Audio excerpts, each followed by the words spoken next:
आत चरावे, चाले गेले विसरून जावे, पुढे पुढे चालावे, जीवन गाणे गात चरावे, जीवन गाणे गात चरावे. ओम नमो ओंकारेश्वर देवताय नमः. ओम नमः शिवाय. ओम नमः शिवाय. अवधूत चिंतन श्री गुरुदेव दत्त. मंडळी, आपण ऐकत आहात संघर्ष जीवनाचा मार्ग शिवभक्तीचा, हे माझं आत्मकथन, आणि या कार्यक्रमामध्ये आपलं सर्वांचं हार्दिक स्वागत. मंडळी, मागील भागामध्ये आपण ऐकलं की मला आता एक स्थळ आलं होतं, आणि ते स्थळ आणलं होतं माझे मामा, जे चुलत मामा होते त्या मामाने स्थळ आणलं होतं, आणि ते स्थळ होतं अंबाजोगाईचं. आणि हे स्थळाविषयी मामा बोलून गेले. मला त्याने भरपूर समजावून सांगितलं, मुलगी कर, मुलगी खूप चांगली, हां, तुझ्यापेक्षा गोरी, आता मी गोरा नाहीची, पण तुझ्यापेक्षा उजवी, असं तसं मारलं. पण काय झालं आणि काय नाही की मामाने समजा माझ्यावर काही मोहनी विद्या टाकली का काय मला काही कळलं नाही. परंतु जसे मामा बोलले, हं, तसं माझ्या मनामध्ये कुठंतरी एक, आता बरीक 100% लग्न होणार आहे आपलं, अगर याच मुलीबरोबर होऊ शकतं, काय मला काही कळलं नाही. आणि जसे मामा गेले तेव्हापासून मला सतत त्या मुलीविषयी आठवण यायला लागली. आता मुलगी मी प्रत्यक्ष पाहिली बी नव्हती, फोटो बी पाहिला नव्हता, काही नव्हतं. परंतु काय म्हणतात ना, आता ते वयच असतं तसं. तसं तर माझं वय इतर मुलापेक्षा माझं जास्त झालेलं होतं. हं? इतर मुलांचे लग्न सगळे झालेले होते, मुलं बाळं बी झालेली होती. माझं कशातच नाही. शेवटचा मी निबर्डक नवरदेव त्या काळातला. आता तर सगळ्यांचेच आहेत. आता माझं काही तेव्हा तसं आताच्या मुलांच्या मानानं तसं वय नव्हतं. माझं लय झालं 25-26 वर्ष वय असेल त्यावेळेस. पण त्या काळामध्ये लवकर मुलाचे लग्न होत असत. त्याच्यामुळं सगळ्यांपेक्षा म्हणजे मीच उशिरा राहिलो असं सगळं लोकांचं म्हणणं होतं. गावातल्या लोकांचं, पोरांचं म्हणणं तेच होतं. निबर दोडका म्हणायचे मला जास्त करून. तर सगळ्यात वयस्कर नवरदेव म्हणजे त्या काळातला, आताचा नाही. आताचे 25 वर्ष झालं ते शिकतच मुलं अजून. 32 बी 33 बी वर्ष होईल तरी मुलांची लग्नच होईना गेलेत. पण त्या काळामध्ये 25 वर्षाला सुद्धा लय मनाची मोठा नवरदेव आहे. तर मग गेले मामा, पण मला एक हुरहुर लागली, आणि साहजिक आहे लागणं. आता मला सांगायला मजा वाटेल तुम्हाला, तुम्हाला वाटेल काय बाबा, पण ती खरी परिस्थिती. मला कसं आहे म्हणणं वाटतं की जे आहे ते बोलावं, उगं पोटामध्ये काही ठेवू नये. जसं आपल्याला वाटतं ना ते बोलून दाखवायचं. जे वाटलं ते वाटलं. बोलणं म्हणजे मोकळं वाटतं, मन मोकळं वाटतं. उगाच काही झाकू झाकू ठेवून काय उपयोग नाही. आणि खरंच माझं मन एक मुलगी पाहण्यासाठी एक उत्सुक झालं होतं. हं? आणि कुठंतरी वाटायला की आता नक्की मुली बरोबर या लग्न व्हायलाच पाहिजे. हां. आणि मी तो समजा 2-4 दिवसाचा काहीतरी गॅप सांगितला होता वाटतं त्यांनी. तर मी त्या दिवस म्हणजे आज संपतो, कवा दिवस संपतो, कधी दिवस संपतो असला प्रकार झाला होता. खरं सांगायला काय, एवढं मी उतावळी झालो होतो. उतावळा नवरा गुडघ्याला बासून तसातला प्रकार होता. हं? आणि माझा एक मित्र म्हणजे माझ्यापेक्षा लहान होता, पैगंबर नावाचा मुस्लिम मित्र, म्हणजे पण चांगला, म्हणजे जवळचा, त्या काळातला अत्यंत जवळचा. हं? जसं तानाजी होता, तानाजी सध्या गायबच होता, तो तिकडे गेला होता, त्याच्यामुळं तानाजीचा काही प्रसंग येत नव्हता. पण हा एक मित्र माझा मुस्लिम होता. परंतु मुस्लिम का असं नंतर मला काही त्याचं काही वाटत नाही, जातीभेद वगैरे काही मी हा प्रकार करत नाही, त्याच्यामुळं तो एक जवळचा होता. बाकीचे मित्र होते ते शिकण्यावळ अगर काही कामाने बाहेरच होते सगळी. हं? पण हा एक जवळचा मित्र होता माझ्या जवळचा. मग ही गोष्ट मी पैगंबरला बोललो की अरे मला एक स्थळ आलंय असं तसं. हं? मग मग आपल्याला जायचं आहे वगैरे. म्हटलं हो जाऊ ना, कधी जाऊ. आता ही स्थळ आलं म्हणजे कसं, आता ती मुलीच्याकडून येणार होती, म्हणजे मुलींचे कुणीतरी नातलग येणार असं सांगितलं होतं. मग त्या दिवसाची वाट बघत बसलो. त्या ज्या दिवशी येणार त्याच्या आदल्या दिवशी मी झोपलोच नाही, खरं सांगायचं म्हणजे. तुम्ही म्हणाल काय बाबा हे, हो हो खरं सांगायला काय असते, काय जातंय. मी झोपलो नाही. मी फक्त मनात एकच जप करणं, आणि बाबा ही मुलगी चांगली असावीच, आणि मी नक्कीच हिच्याबरोबर लग्न करणार आहे आता. हं? आणि ह्या मुलीचं नाव काय ठेवायचं तर अगोदरच मी फिक्स केलं होतं की माझी जी पहिली आपलं जी आता मुलगी आता येणार आहे ती, त्याच्या लय दिवसापासूनच मी माझ्या डोक्यात की मी तिचं साधना नाव ठेवणार आहे. साधना नाव काय ठेवतं मी आता, मग जशी मंत्र साधना करतो, आणि ही साधनेमधूनच होणाऱ्या गोष्टी होत्या ना. शिवाच्या साधना, शिवशक्तीच्या साधनेमधूनच मला मिळणार होतं ना, म्हणून मी तिचं नाव साधना ठेवायचं, एक आठवण म्हणून. हं? तर आता ही साधना कशा प्रकारची, तिचं मी चित्र रेखाटत होतो मनामध्ये. ही साधना नेमकी काय असेल. हं? आणि असं विचार करता करता तो दिवस उजळला. म्हणजे साधनेचा नाही, तिचे घरचे येण्याचा दिवस उजळला. आणि मग काय, सकाळी आपलं नेहमीप्रमाणे तसं तर लवकर उठणाराच प्राणी मी आळशी असं दिवस निघापर्यंत झोपणारा नव्हतो. मी त्या काळात बी झोपत नव्हतो. मी कधीच उशिरा उठलेलो नाही. मी शक्यतो लवकरच उठतो. मी अजून बी तीच पद्धत आहे माझी. मी लवकर उठणं वगैरे सगळं. जिथं आता ती पाहुणे येणार आहेत म्हटल्यानंतर सगळ्या रूम वगैरे साफसफ करून, म्हणजे दुकानाची एक रूम होती, तिथं बैठक होई थोडीशी, तिथं आपलं साफसफाई वगैरे मस्त चकाचक. आता ही गोष्ट करताना माझी आई लईच आगाऊ, खरंच आगाऊ, म्हणजे मजेशीर होती. आई मुरक्या मुरक्या हसायची. म्हणजे तिला म्हणजे म्हणले मी ती, म्हणजे माझ्या वडिलाला पप्पा म्हणतो होतो मी. म्हणली बघा कसं पोरगा आजोबा कसं काम करायला म्हणली. म्हणजे हळूच बरं का, हां मला न ऐकायसारखं. हां ये म्हणले की जीवावर येतं काम करायला. आज कसं सप करायला सगळं जिथल्या तिथं सामान ही जसं लावायला असं तसं कुजबूज चालू होती. म्हणजे आईनं हा माझा कार्यक्रम ओळखीला की आज पोरगं खुश दिसायले. आणि बघता बघता ते त्यांची वाट बघत होतो आम्ही. मग ते आले. आता ते आले म्हणजे आता आपण बी त्यांना पाहिलेलं नव्हतं पहिल्यांदा, त्यांनी आपल्याला पाहिलं, पण त्यांनी जसं सांगितलं त्या पद्धतीने त्या ठिकाणी आले, आमच्या घरी आले. म्हणजे आले की मग अंदाजानं काढलं. आता ते आल्यानंतर आता माझी एक कल्पना होती की समजा मुलीची आई, एक कसं असतं आई म्हणजे वयस्कर, वय थोडंसं हे असं तसं, तर तेवढे काय नाही, ती एकदम म्हणजे एकदम यंग दिसत होते. म्हणजे माझे सासूबाई होणारी. आणि आमचे सासरे बी राहणे म्हणाला लई भारी, वयस्कर तसं होतं, पण ती टापटीप शहरामधलं राहणं, खाऊन पिऊन मस्त जिथले तर टकाटक राहणारा माणूस. त्याच्यामुळं म्हणलं ही कोण असतील, अंदाजानं कळलं.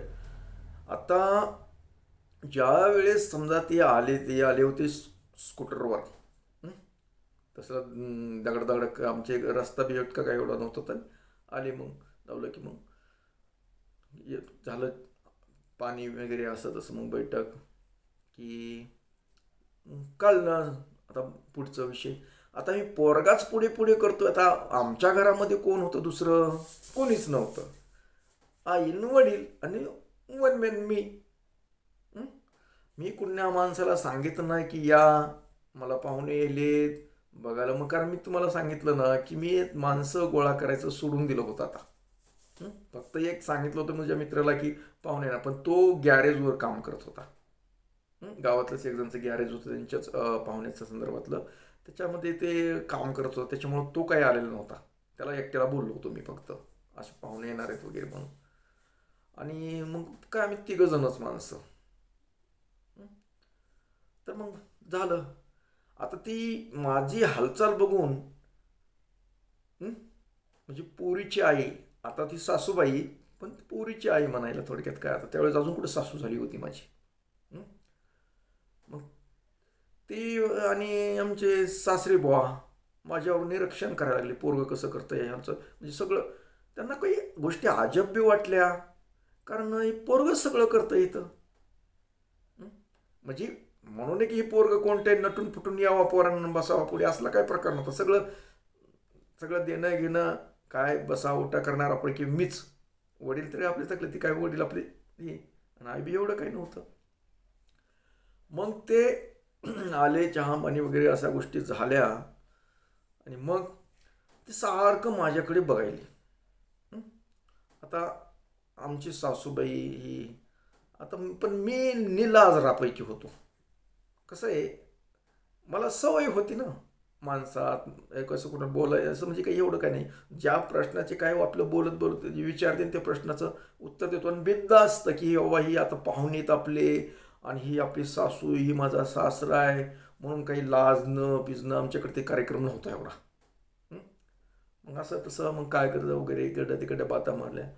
आमची उत्सुकता होती फोटोची आणि पत्रिकेची, पत्रिका ह्या दोन गोष्टीची.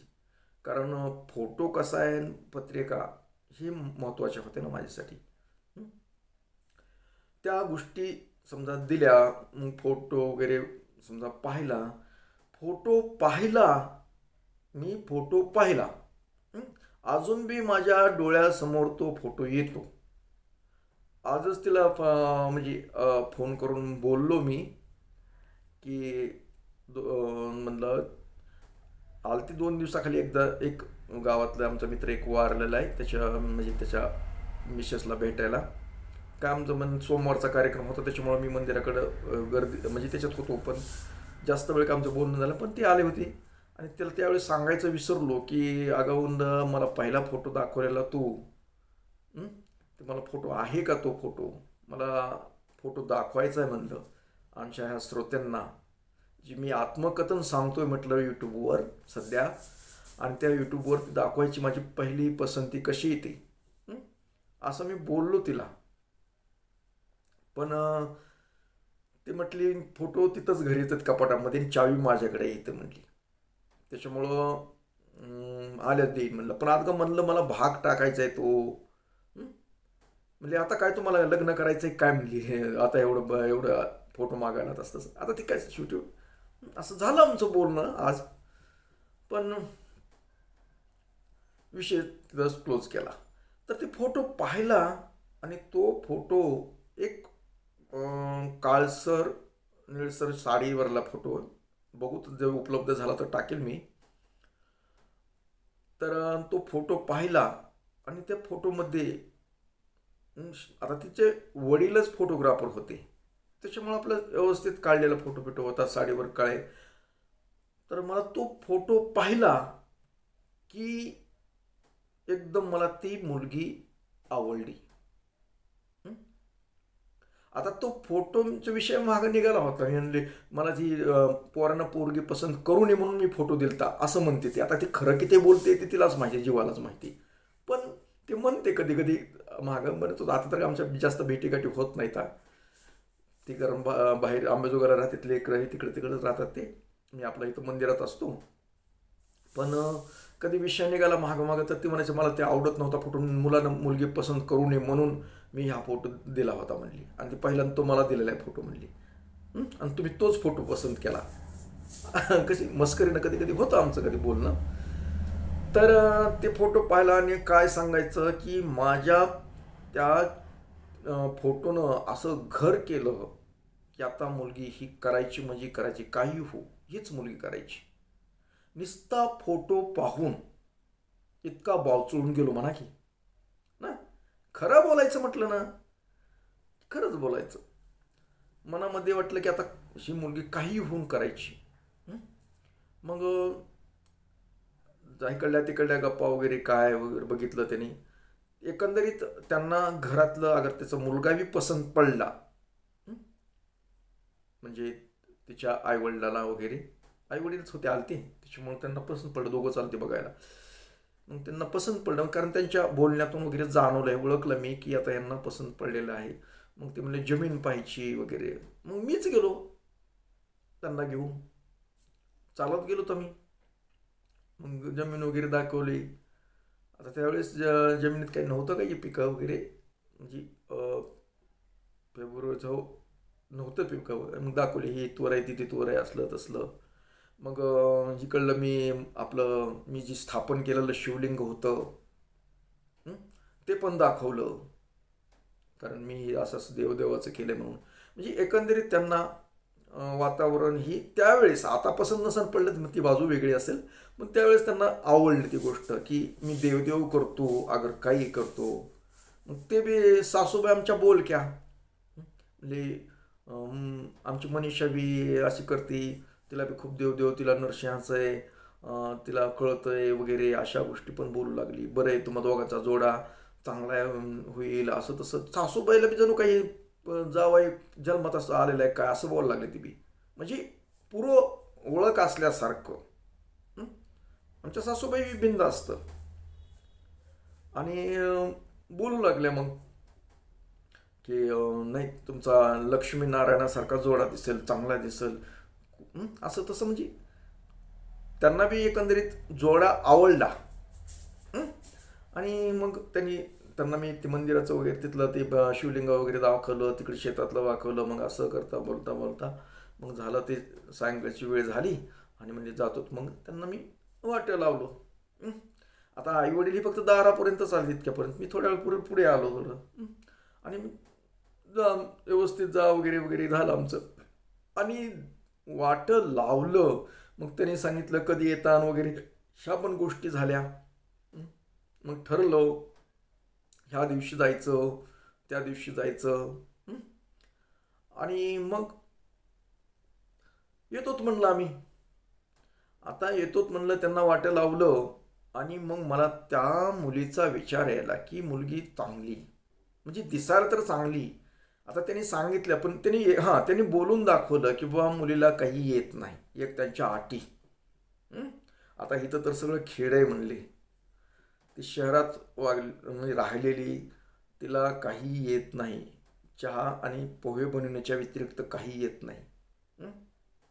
बाकीच्या तिला 4 बहिणी, म्हणजे ती सगळ्यात 4 जणी, आणि ती 2 छोटे भाऊ त्यांच्यापेक्षा. आणि म्हणजे त्यांनी एकंदरीत घरचं पण परिस्थिती सांगितली वगैरे, सगळ्या बाकीच्या करते ते व्यवस्थित, पण ही म्हणले आमचं लाडकं आहे म्हणले. आणि लाडका असल्यामुळं ती काही काम करत नाही, घरातलं काम करू लागत नाही, काय नाही. तिने अगोदर उघड उघड सांगून टाकलं तिला काही स्वयंपाक वगैरे येत नाही. पुन्हा अजून म्हणताना असं कसं, म्हणलं असू जा, मी शिकवीन म्हणलं, मला येतो स्वयंपाक करायला, तिला नाही येऊ द्या, मी शिकवीन तिला.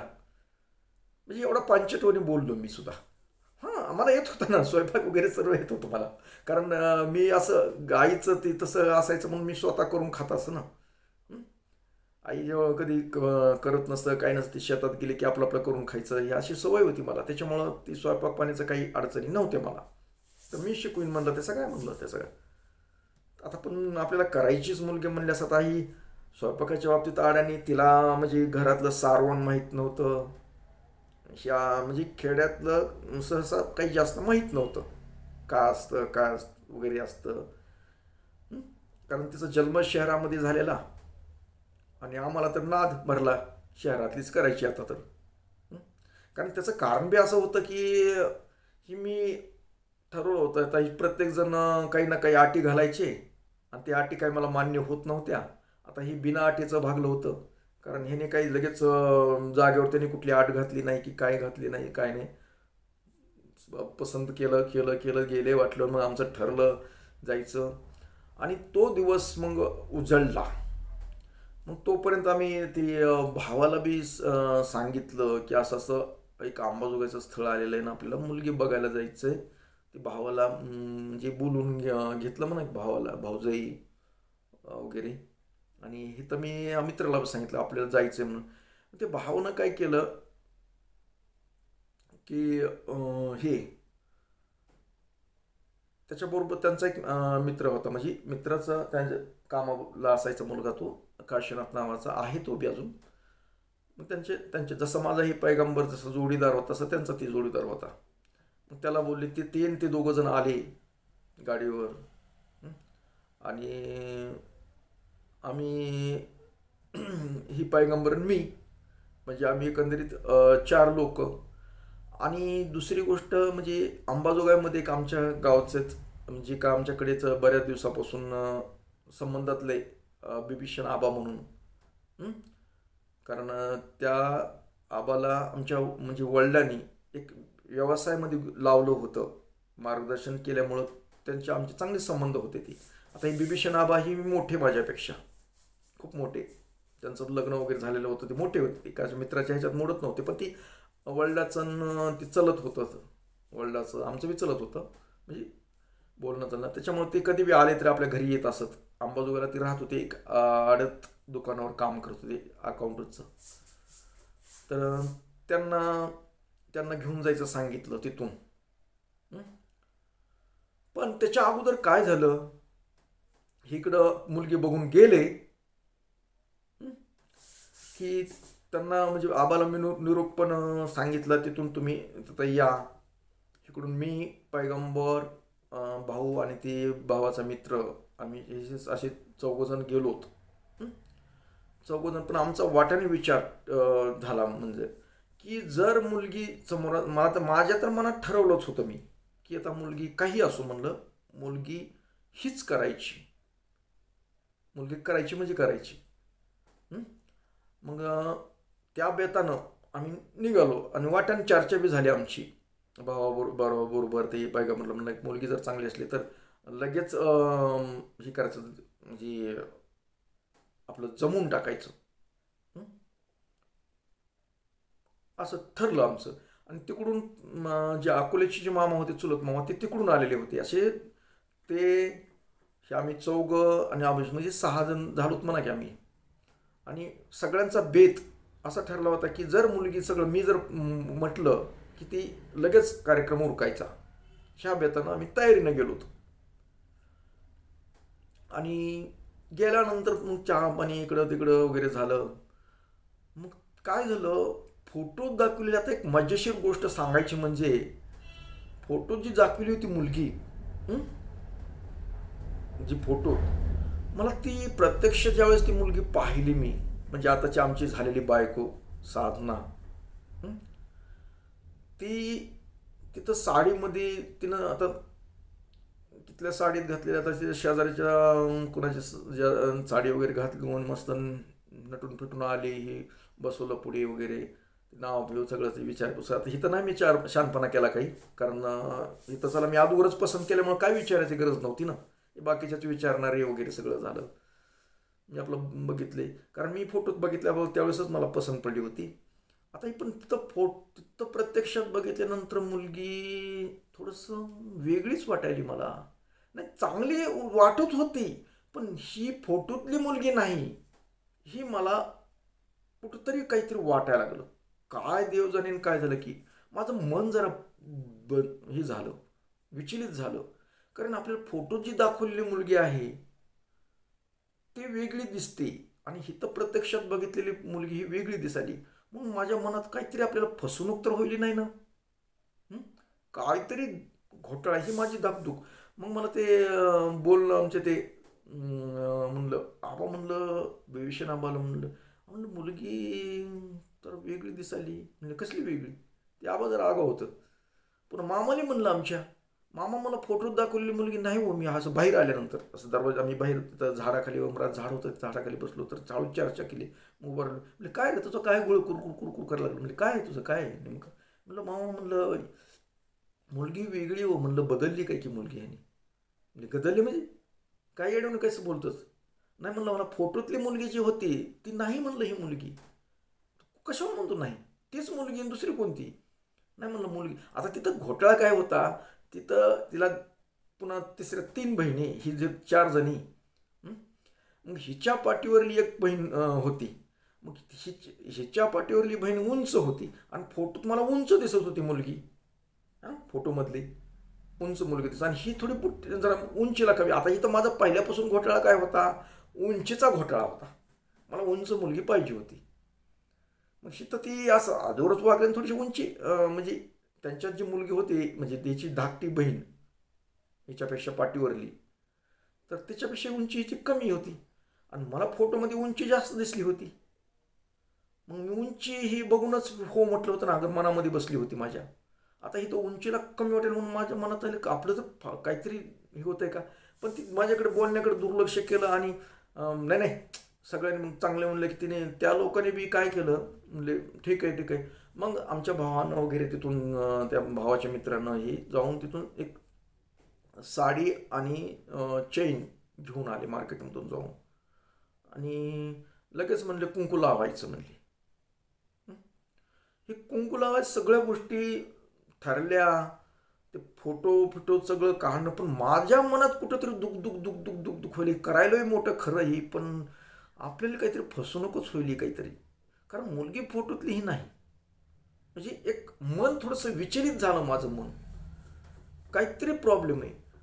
मग ती माझं जरा मनस्थिती बघून, माझी मनस्थिती बघून ती काय केलं, मामा म्हणले काय तुझं काय काय म्हणलं नाही मामा काही म्हणा तुम्ही, मुलगी मला बदलली म्हणलं. हे काय कसं येड्यास का काय म्हणले, मुली कुठं बदलीत असतात का काय, हां मुलगी बदलून काय. अरे म्हणलं एवढी गोरी गुमटी, म्हणलं ती दुसरी जी आहे ती मुलगी कोण आहे म्हणलं, ती तिची बहीण आहे म्हणले. मग ती तर मग फोटो ती तर नव्हती. अरे नाही रे बाबा ती काळी पोरगी म्हणले, आणि ती तिची बहीण नीट बघितली नव्हती. ती फक्त उंच एक मुलगी पंजाबी ड्रेसवर गेलेली बघितली त्या दरवाज्यातून एक असं, तीच म्हणलं होतं हीच असावी म्हणलं. पण ती काळी होती, म्हणजे काळीच आहे ती मिवणी माझी, ही गोरी आहे. मग इतर सगळ्या गोरे आहेत, फक्त ही एक हिच्या पाठीवरली ती काळी जरा, म्हणजे एवढी काळी नाही पण काळी सावळी आणि उंचीला आहे फक्त. मी म्हणलं ती मुलगी म्हणलं मग ती पंजाबी ड्रेसवर, मग तिचं थोबाड कुठं बघितलंय मी, मिळूनच तोंड काय बघितलं नव्हतं, पण मी उंची असं पाठीमारून बघितलं पण उंची दिसली हिच्यापेक्षा. म्हणलं ती मुलगी असं म्हणली. अरे ती लहान आहे रे तिच्यापेक्षा, ती लहान बारकी बहीण आहे तिची. नाही म्हणलं तिचाच फोटो तर नसावा. अरे तू काय फोटोचं, तू प्रत्यक्ष आता मुलगी बघितली नाहीस का, बघितली. अरे म्हणलं ही चांगली मुलगी हीच आहे. नाही मामा काहीतरी घोटाळाच आहे म्हणले. काय नाही घोटाळा नाही काय नाही, तू बस म्हणले शांत.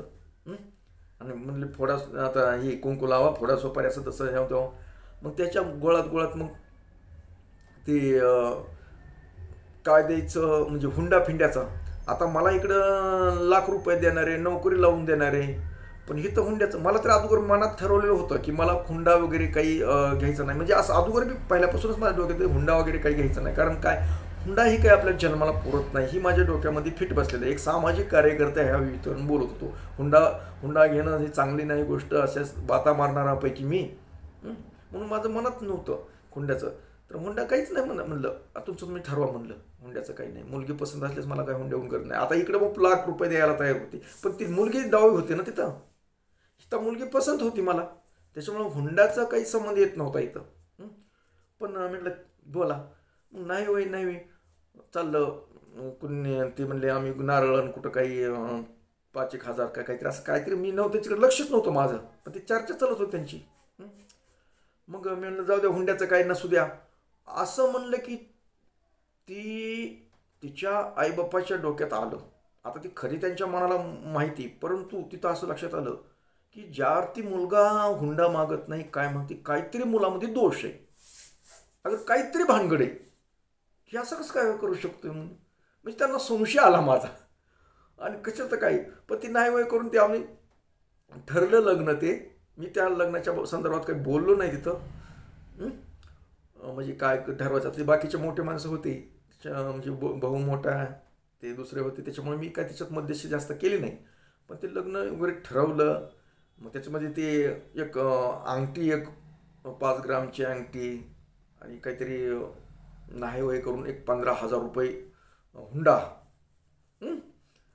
आणि लग्न करून. तर लग्न काय साधं सिंपल करायचं, मला कोर्ट मॅटर करायचं सगळं, मला काय असं नाही लग्न करायचं. कारण मला का असं करायचं की बाबा ही फक्त विधी करायचा म्हटलं, पण लग्न खर्च नको. कारण ह्यांची परिस्थिती बघून मला की अगोदर बी माझ्या डोक्यात नव्हतं की लग्न भारी करावं आणि असं काही नव्हतं. फक्त विधी करावा लग्नामध्ये, विधी हा महत्त्वाचा असतो इतर गोष्टीपेक्षा. याच्यावर माझा पहिल्यापासून भर होता. म्हणून मी म्हणलं तसं काही नाही करायचं, आपण साधं असंच करायचं आहे, तसं करायचं. मग त्यांना संशय, ही मुलगा असं येड आहे का काय म्हणले, ह्याला असं का म्हणतं हे असं. म्हणजे त्यांना माझ्या संशयच यायला लागला वरचीवर. आता ही माझे सामाजिक कार्य असल्यामुळं मी असे हुंडा नको, मोठा खर्च नको, ही मी गोष्ट बोलत राहिलो ना. पण ते लोक वेगळा अर्थ काढायले त्याचा. तर ते जरा थोडंसं घोटाळा व्हायला लागला. पण शेवटी नाही करून ते जमलं. मग ते 15,000 वगैरे ठरलं, 5 ग्रामची अंगठी ठरली, ड्रेस वगैरे करून द्यायचा, हे अशा गोष्टी ठरल्या आमच्या. आणि मग आम्हाला ते वाटेल लावलं आणि मग आम्ही आलो. पण मग थोडी समाधानकारक जमलं, ही समाधानकारक, तसं काही नाही, मुलगी करायची. मग आता ती मुलगी पुढे ठरलं. त्या काळात काही फोन वगैरे काही प्रकार नव्हते, हे तुम्हाला बऱ्याच व्हिडिओमध्ये सांगितलं. मग ती मुलगी पाहिल्यापासून अगर झाल्यापासून आता आता जी साधना नावाचे जे आता मी ठेवलेलं नाव आहे, त्याचं मूळ नाव आहे आईवडिलाचं मनीषा, आणि मी ठेवलेलं आहे साधना.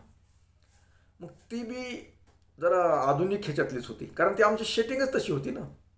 मी आधुनिक, ती आधुनिक, ती देवदेवातले, मी देवदेव. आता आमचे देवदेव थोडे वेगळे येतं. मग समजा आम्ही गेलो, ते वाटलं आले, ती बी पांचटवणी बोलली त्यावेळेस बी. आता लोक म्हणतात ती पांचटवर बोलतात म्हणून. मग ते बोलली, झालं. मग तिला बी कुठेतरी वाटायलं की म्हणजे ते बी खुश होते, ती खुश नव्हते असंच नव्हतं. मग ते बी वाटलं आले आम्हाला तिकडं बाहेर रस्त्यापर्यंत. झालात आम्ही आमचा आलात संध्याकाळी खुश होऊन, आणि फोटो वगैरे काढले, सगळं झालं. त्या काळात आता फोटोवाल्याला काही लांब आणायचं नव्हतं, गावातला घरातलाच फोटोग्राफर होता. झालं. तर मग आता पुढील भागामध्ये काय काय झालं, लग्न कसं झालं, ते काय झालं, याविषयी आपण ऐकणार आहोत. मग कसं पुढे पुढे बऱ्याच गोष्टी आपल्याला अजून सांगायच्या. पण आज हा भाग मोठा होतोय म्हणून हा भाग इथेच थांबवायचा आणि पुढील भागामध्ये काही गोष्टी ऐकायच्या. तर तोपर्यंत मंडळी, ओम नमः शिवाय, जय हिंद, जय भारत. सुखी राहा आणि समाधानी राहा आणि ऐकत राहा माझं आत्मकथन, संघर्ष जीवनाचा मार्ग शिवभक्तीचा.